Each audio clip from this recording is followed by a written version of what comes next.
আমার প্রশ্নটা হলো কলিযুগের ধর্ম কি হবে? বেশ, অর্জুন বলছে কলিযুগের বাবা মা কেমন হবে, নকুল বলছে কি কাজ করলে কলিযুগের মানুষের উন্নতি হবে, সহদেব বলছে কি কাজ করলে কলিযুগের মানুষের অবনতি হবে। কটা প্রশ্ন হলো মা? কটা প্রশ্ন হলো বুঝতে পারছেন না? 5টা প্রশ্ন। যুধিষ্ঠির প্রশ্ন করেছে কি কলিযুগের মানুষ কেমন হবে, কলিযুগের ধর্ম কি হবে, অর্জুন কলিযুগের বাবা মা কি হবে, নকুল কলিযুগের মানুষ কি কাজ করলে উন্নতি ঘটবে, সহদেব কলিযুগের মানুষ কি কাজ করলে অবনতি ঘটবে। বলে আগামীকাল সকালবেলা তোমরা যে যা রাস্তা দিয়ে হাঁটবে আলাদা আলাদা, যেটা অবাক জিনিস দর্শন করবে সেটাই আমাকে নিয়ে এসে বলবে। রাধে হরিনাম করতে করতে যাবে। ভক্তমণ্ডলী মায়েরা, যুধিষ্ঠির দর্শন করতে করতে যখনই দেখতে পেয়েছে একটা হাতি, তার আবার দুটো সুর, হাতির আবার দুটো সুর হয়, এটা গিয়ে জিজ্ঞেস করব এর তত্ত্বটা কি।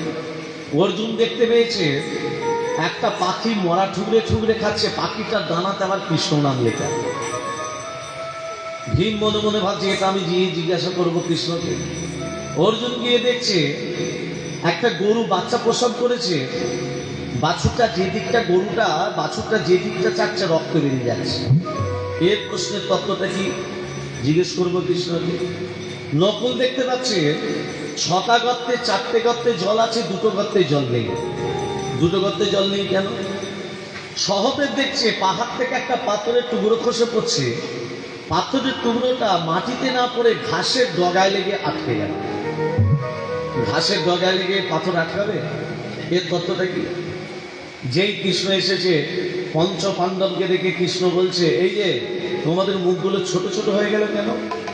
যুধিষ্ঠির বলছে কেন ছোট হবে না, আমি একটা হাতি দেখলাম, তা আবার হাতিটার দুটো শুন কেন?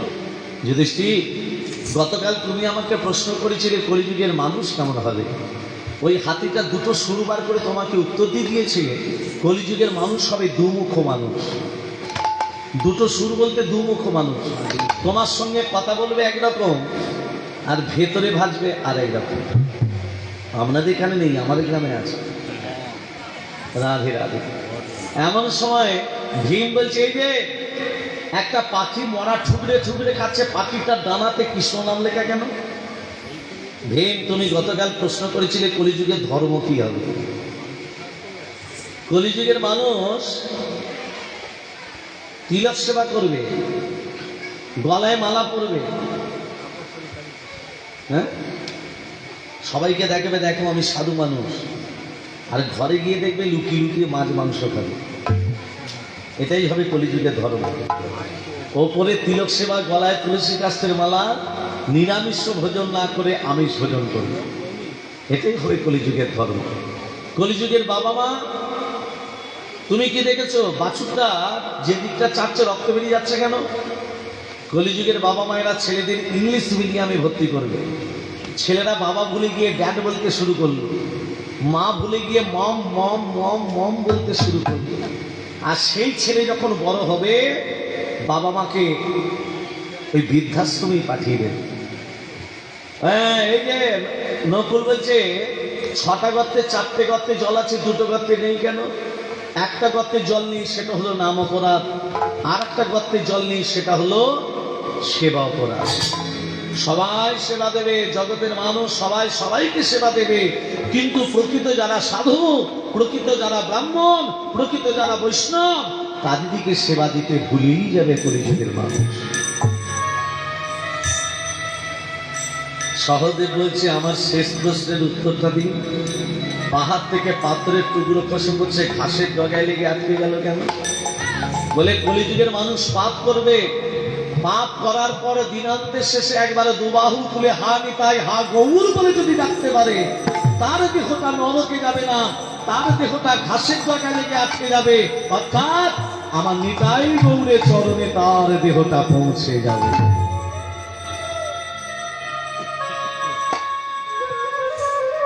এত শিক্ষা দেওয়ার পরও, চারিদিকে এত কীর্তন হওয়ার পরও মানুষের হিংসার মাত্রা কিন্তু কমছে না। কমছে বাবা? কেউ বলতে পারবে আমি সুখে আছি? একজন বলুন আমি সুখে আছি। কেউ নিজের শরীর নিয়ে জ্বলছে, কেউ ছেলে মেয়েকে নিয়ে জ্বলছে, কেউ স্বামীকে নিয়ে জ্বলছে, হ্যাঁ, কেউ সুখে নেই। কেন রে? আমরা আচরণ করতে পারি নাই বলে। স্কুলে যখন পড়াশোনা হয়, ছাত্রদের গলায় যদি ব্যাজ না থাকে, ড্রেস না থাকে, প্রাইজ না থাকে, তাহলে তার স্কুলে তাকে প্রবেশ করতে দেয় না। তদ্রূপ আমরা হিন্দু সনাতন ধর্মে দীক্ষিত, আমাদের আচরণ যদি না থাকে, আমরা ভগবানের কৃপা বর্ষণ কোনোদিনও পাবো না। কৃপা, কৃ শব্দের প্রত্যয় করো, পা শব্দের প্রত্যয় হলো পাওয়া, করে পাওয়ার নামই হলো কৃপা।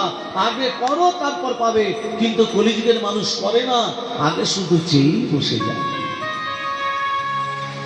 সেই জন্য বললেন একবার দুবাহু তুলে হরিনাম করো। নিজেকে অধম ভাবো, অধম না ভাবলে ভগবানের কৃপা পাওয়া যায় না। অধম ভাবতে শেখো। তোমার টাকা পয়সা আছে বলে তুমি বড় হইও না, তুমি নিজেকে অধম ভাবো। যুধিষ্ঠির অধম ভেবেছিল নিজেকে, তাই ভগবানকে পেয়েছিল, ভাবিনি। তা নারদ ভগবান এই কথার মধ্যে চলে আসে। নারদ ভগবান কৃষ্ণকে বলেছিল, প্রভু আপনি কৌরব দিকে ত্যাগ করে পাণ্ডবদের সঙ্গে কেন যোগ দিলেন? কি আপনি তো ভগবান, আপনি তো সমদর্শী থাকার কথা। ভগবানের মনোভাব কেমন হয়? সবাইকে সমান চোখে দেখবে। তাহলে আপনি কৌরব দিকে ত্যাগ করলেন, পাণ্ডবদের সঙ্গে কেন যোগ দিলেন? কথাটা বাস্তব না? বাস্তব না? তাহলে ভগবান কৃষ্ণ কি ভুল করেছিল? না, ভুল করেনি। নারদকে বলছে, নারদ এটা যদি তত্ত্ব দিয়ে বোঝাতে যাই বহু সময় পার হয়ে যাবে। তুমি এক কাজ করো। কি কাজ? আমি তোমাকে 3টে ফুলের মালা দিচ্ছি, পারিজাত ফুলের মালা, গোলাপ ফুলের মালা, টগর ফুলের মালা। এই 3টে ফুলের মালা নিয়ে কৌরবদের কাছে জিজ্ঞাসা করবে ওদের মধ্যে উত্তম পুরুষ কে আছে। উত্তম, তাকে পারিজাত ফুলের মালা দেবে। তারপর জিজ্ঞাসা করবে মধ্যম পুরুষ কে আছে, তাকে গোলাপ ফুলের মালা দেবে। তারপর জিজ্ঞাসা করবে অধম পুরুষ কে আছে, তাকে টগর ফুলের মালা দেবে। তবে নারদ 3টে পুরুষ পেলে মালা দেবে, না হলে কিন্তু মালা তুমি দেবে না। নারদ কি করেছে? ভগবানের গুণগান করতে করতে ওই কৌরবদের কাছে গিয়ে বলল, দুর্যোধন, ও দুর্যোধন, তোমাদের মধ্যে উত্তম পুরুষ কে? দুর্যোধন বলছে, কেন আমি উত্তম পুরুষ? বাহ, তোমাকে পারিজাত ফুলের মালা দেবো। দাও, পরিয়ে দাও, দেবো। এবার বলো দুর্যোধন, তোমাদের মধ্যে মধ্যম পুরুষকে? কেন আমার ভাই।